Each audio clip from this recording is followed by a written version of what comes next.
15,000 की सैलरी वाले long term investment की हेल्प से 1 करोड़ के पोर्टफोलियो तक कैसे पहुंच सकते हैं। आइए जरा इस बात को समझते हैं। इस चीज को समझने के लिए सिंपल सी कैलकुलेशन है जिसको मैं 1 बाय 1 करके आपको पूरी तरह से प्रेजेंट करूंगा और हम यहाँ पर देखेंगे कि हमारी कौन सी कॉम्बिनेशन सबसे बेहतर होगी हमारी इन्वेस्टमेंट के लिए। तो इसको शुरू करने के लिए मैंने सिंपल अपनी मंथली सैलरी जो है वो 15,000 रुपए ली है और हमारा जो मंथली इन्वेस्टमेंट होगा वो मैंने 20% लिया है, यानी 3,000 रुपए। ये वो पैसा है जो हर महीने हम इन्वेस्ट करने के लिए तैयार है। तो सवाल ये आता है कि इन 3,000 रुपए को हमें किस तरीके से इन्वेस्ट करना है कि हम अपने पोर्टफोलियो गोल तक जल्दी से जल्दी पहुंच सके। तो जनरली जो पॉपुलेशन अपने इन्वेस्टमेंट के लिए नॉर्मल मेथड्स ट्राई करती है वो सारे मेथड्स मैं एक एक करके आप लोगों को बताता हूँ। सबसे पहला मेथड है एफडी, जो बहुत ही ज़्यादा कॉमन है और मोस्टली हमारे जितने भी बड़े लोग होते हैं वो इसी में इन्वेस्ट करना पसंद करते हैं। एफडी में अगर हम इंडिया के लास्ट 10 ईयर्स के रिटर्न को देखें तो वो लगभग 6% के बराबर आते हैं। सेकंड ऑप्शन है रियल स्टेट।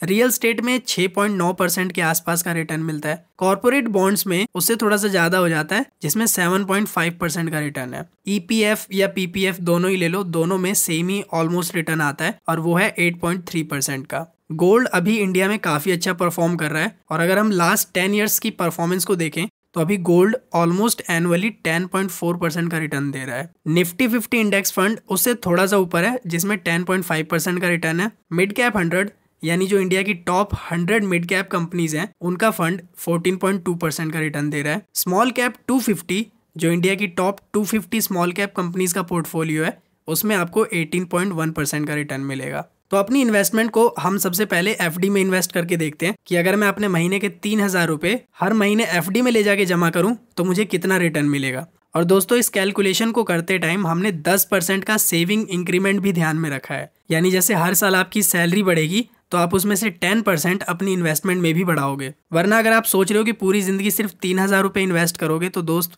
इससे तो बात नहीं बनने वाली, क्योंकि अगर आपकी सैलरी बढ़ रही है तो उसमें से कुछ हिस्सा आपको अपनी इन्वेस्टमेंट में भी बढ़ाना पड़ेगा। तो हम ये मान के चलते हैं कि ईयरली आप 10% अपने इन्वेस्टमेंट में इंक्रीज करोगे और हम 5% की इन्फ्लेशन भी लेके चल रहे हैं जो हर साल हमारी इकोनॉमी में बढ़ेगी। तो इस हिसाब से अगर हम देखें तो 10 साल की लगातार इन्वेस्टमेंट के बाद हमारे पास एफडी में होंगे 7,50,000 रुपए, जिसकी आज के टाइम में वैल्यू होगी 4,60,000। जरा खुद ही सोचो यार, 10 साल लगातार इन्वेस्ट करने के बाद आपके पास सिर्फ 4,60,000 रुपए होंगे।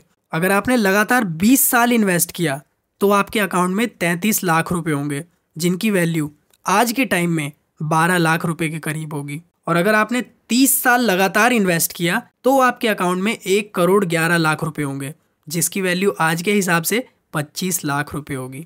और इसीलिए मुझे एफडी में इन्वेस्ट करना बिल्कुल पसंद नहीं है, क्योंकि लगातार 30 साल आप अपनी ज़िंदगी के किसी इन्वेस्टमेंट में लगा रहे हो और उसके बाद आपके हाथ में सिर्फ 25 लाख रुपए आते हैं, तो ऐसी इन्वेस्टमेंट का कोई फ़ायदा ही नहीं है। क्योंकि 30 साल बाद इन्फ्लेशन भी काफ़ी हाई हो चुका होगा और अगर हमने उसको मैनेज करने के बाद भी हमारे पास 25 लाख रुपए आते हैं तो उसको निकालने पर जो टैक्स लगेगा उसे तो आप अभी कैलकुलेट कर ही नहीं रहे। तो इस हिसाब से दोस्त आप इन्फ्लेशन को भी बीट नहीं कर पाओगे।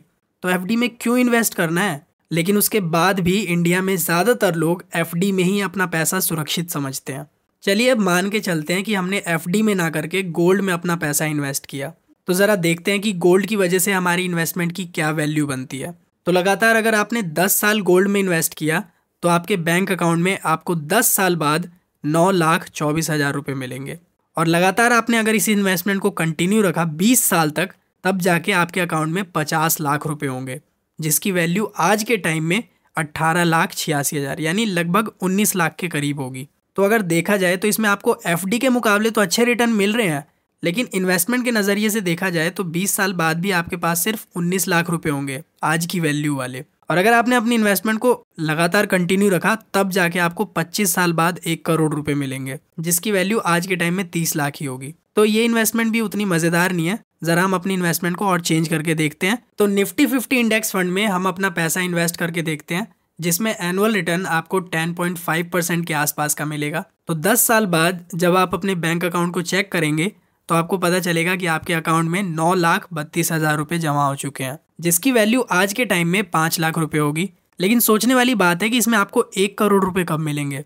तो अगर आप अपनी इन्वेस्टमेंट को कंटिन्यू रखते हो तो 25 साल बाद ये 1 करोड़ रुपए आपको आपके अकाउंट में देखने को मिलेंगे, लेकिन उसकी वैल्यू आज के टाइम में सिर्फ 31 लाख रुपए होगी। लेकिन अगर इसी इन्वेस्टमेंट को आप 5 और साल के लिए बढ़ाते हो, सिर्फ 5 साल के लिए, यानी 30 साल तक अगर आप इन्वेस्टमेंट को जारी रखते हो, तो यही 1 करोड़ रुपए सीधा 2 करोड़ रुपए बन जाएंगे और उसकी वैल्यू आज के टाइम में 48 लाख हो जाएगी। लेकिन 30 साल बाद भी 48 लाख रुपए ही मिल रहे हैं, भले ही 2 करोड़ रुपए आपके बैंक अकाउंट में है। तो ये इन्वेस्टमेंट भी ठीक ठाक है।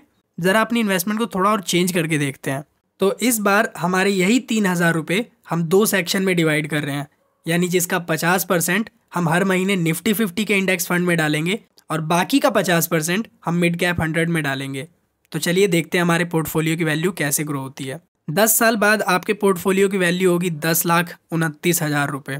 20 साल बाद इसकी वैल्यू होगी 63 लाख रुपये और 25 साल बाद इसकी वैल्यू हो जाएगी 1,40,00,000।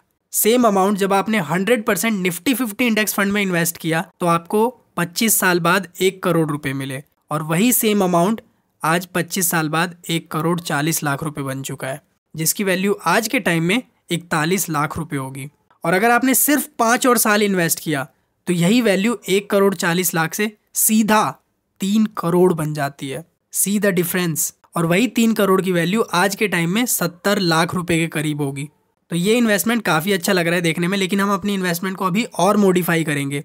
लेकिन दोस्तों हम अपने इन्वेस्टमेंट के नेक्स्ट कॉम्बिनेशन को देखें, इससे पहले मैं एक चीज़ आप लोगों को क्लियर करना चाहता हूँ कि ये सारे investment long term investment strategy के हिसाब से बनाए गए हैं, क्योंकि कभी भी आपको एक अच्छा रिटर्न हमेशा लॉन्ग टर्म में ही मिलेगा। इसके लिए मैं आप लोगों को एक डेटा दिखाता हूँ जिससे आपको ये बात और अच्छे से समझ आएगी। तो एक डेटा के अनुसार ये पॉसिबिलिटी है कि अगर आप निफ्टी 50 इंडेक्स फंड में इन्वेस्ट करते हो, निफ्टी 50 यानी इंडिया की टॉप 50 कंपनीज में अगर आप इन्वेस्ट करते हो, तो इन्वेस्टमेंट के फर्स्ट ईयर में अगर आपने अपना पैसा विड्रॉ कर लिया तो आपको वर्स्ट रिटर्न मिल सकते हैं -20% तक के, यानी आपका पैसा -20% भी जा सकता है। और इसमें नेगेटिव रिटर्न्स आने की प्रोबेबिलिटी 25% है और अबव 8% से आने की प्रोबेबिलिटी 50% है। यानी अगर आपने अपनी इन्वेस्टमेंट के पहले साल में अपनी इन्वेस्टमेंट को बंद कर दिया तो आपको लॉस होने के चांसेस बहुत ज़्यादा बढ़ जाते हैं। और वही अगर आप इस इन्वेस्टमेंट को 1 साल से 3 साल तक करते हो तो वही आपके वर्स्ट रिटर्न्स आने की प्रोबेबिलिटी 20% से 2% पे आ जाती है। 20% से सीधा 2% पे सिर्फ 2 साल के टाइम गैप में। तो आप इससे देख सकते हो कि टाइम कितना बड़ा रोल प्ले कर रहा है। और वही नेगेटिव रिटर्न आने की प्रोबेबिलिटी 15% हो जाती है और अबाव 8% आने की प्रोबेबिलिटी 75% तक हो चुकी है। यानी मतलब 75% चांसेस हैं कि आपको 8% से ज़्यादा का रिटर्न भी मिल सकता है। और वही अगर आपने अपनी इन्वेस्टमेंट को सिर्फ 5 साल तक रखा, 2 साल और, तो आप देख सकते हो कि वर्स्ट रिटर्न आने की प्रोबेबिलिटी 5% हो चुकी है। यानी आपके लॉस होने के चांसेस अब 0 हो चुके हैं। यहाँ पर आप देख भी सकते हो कि नेगेटिव रिटर्न में आपकी प्रोबेबिलिटी 0 हो चुकी है कि आपको लॉस होगा, उसकी प्रोबेबिलिटी 0 है। और अबाव 8% आने की प्रोबेबिलिटी 90% है। और 10 साल बाद यही अबाव 8% की प्रोबेबिलिटी 100% हो चुकी है।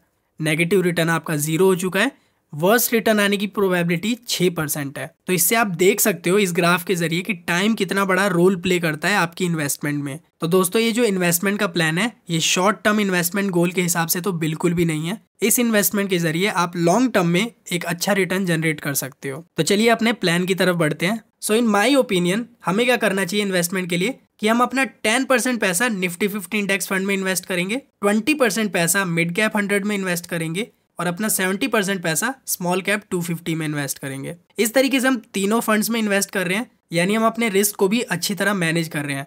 लार्ज कैप फंड से हमें स्टेबिलिटी मिलेगी, मिड कैप फंड से थोड़ा रिस्क होगा और स्मॉल कैप से थोड़ा ज़्यादा रिस्क होगा। तो इस तरीके का पोर्टफोलियो हम बनाकर देखते हैं और देखते हैं कि फ्यूचर में हमारी इन्वेस्टमेंट पर क्या असर पड़ता है। तो अगर हम अपने पोर्टफोलियो को इस तरीके से डिज़ाइन करेंगे तो 10 साल बाद हमारी यही इन्वेस्टमेंट 12,90,000 रुपये की होगी। सिर्फ 10 साल में आपके 3,000 रुपये जो आप 15,000 की सैलरी में से निकाल रहे थे उसकी वैल्यू 13 लाख रुपये हो चुकी है, जिसकी वैल्यू आज के हिसाब से 8 लाख रुपये के करीब होगी। और अगर आपने अपनी इन्वेस्टमेंट को कंटिन्यू रखा और 20 साल तक इन्वेस्ट किया तो आप 1 करोड़ के पोर्टफोलियो को सिर्फ 20 साल में टच कर लेंगे। 20 साल में 1 करोड़ के पोर्टफोलियो पे बैठे होंगे आप, जिसकी वैल्यू आज के टाइम के हिसाब से 40 लाख के आसपास होगी। और अगर आपने अपनी इन्वेस्टमेंट को सिर्फ 5 साल और ग्रो होने दिया तो यही आपके 1 करोड़ की इन्वेस्टमेंट सीधा 2 करोड़ 60 लाख रुपए बन जाएगी।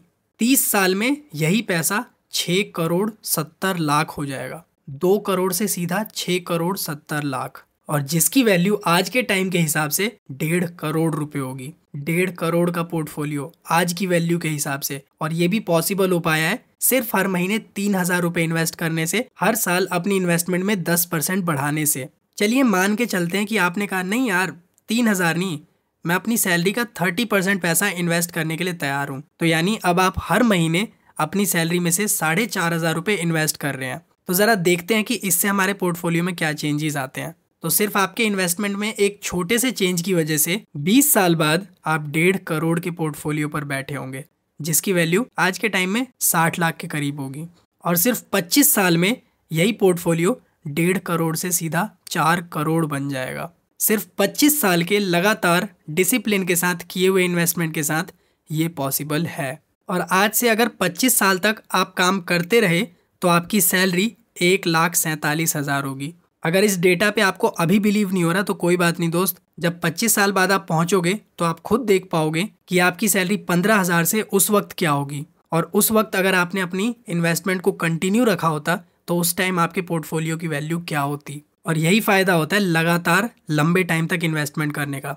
बिल्कुल सिंपल, एकदम सीधा, जिसमें कोई भी परेशानी या कोई भी बहुत स्ट्रेस लेने की ज़रूरत नहीं है। एकदम सिंपल प्लान जिसमें आप इन्वेस्ट कर सकते हो और लॉन्ग टर्म में एक अच्छा पोर्टफोलियो बना सकते हो। तो आई होप दोस्तों आपको ये इन्फॉर्मेशन काफ़ी वैल्यूएबल लगी होगी और आपने ज़रूर इस वीडियो से कुछ सीखा होगा जो आप अपनी इन्वेस्टमेंट में ज़रूर फॉलो करेंगे। तो अगर आपको ये वीडियो पसंद आई तो इस वीडियो को लाइक ज़रूर करें और ऐसी investment strategies, stock market, mutual fund and productivity and lifestyle से रिलेटेड आपको वीडियोस मिलती रहें, इसके लिए आप इस चैनल को सब्सक्राइब भी कर सकते हैं। बाकी नेक्स्ट वीडियो में हम दोबारा मिलेंगे ही, तब तक के लिए good bye and have a nice day.